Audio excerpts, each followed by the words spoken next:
මට සමාවයන් සානක මම මේ තීරණය ගන්නේ හොඳට හිතලා. ඔබ මාව විශ්වාස කරලා උඹේ ලක්ෂ ගාණක් වටින රත්තරන් මාලේ මට දුන්නේ හංසිකාව බලන්න යන්න. මාලේ කඩාගත්තේ කාට නම් හොඳක් වෙන්න එපා. මට උඹට ගෙවන්න සල්ලි නෑ මචං. මම උඹට ලක්ෂ ගාණක් ණයයි. අපි හැමෝටම එන්න ප්‍රශ්න දරාගෙන සීමාවක් තියෙනවා මචං. ඊට පස්සේ අපි හැමෝම අල 500යි කිරිසම්බ කිලෝ එකයි ක්‍රීම් බනිස් ජෝඩුවයි. ඊට පස්සේ අපි හැමෝම ජීවත් වෙනවද මැරෙනවද කියලා හිතන්න ගන්නවා. මට සමාවයන්. තරිඳු තරිඳු තරිඳු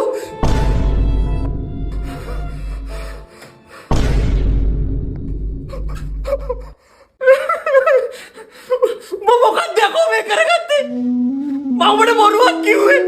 ඔය මාළේ තනි රත්තරන්ම නෙවෙයි. මොකද මම ටච් ඔෆ් ගෝල්ඩ් එකකින් ගත්ත රත්තරන් වටේ ගාලා විතරයි තියෙන්නේ. මට සමාවෙන් තරිඳු. උඹට මේ වගේ දෙයක් උනේ මකින්ද? ඔයි! උඹ මැරුණේ නැද්ද යකෝ? පිස්සුද යකෝ?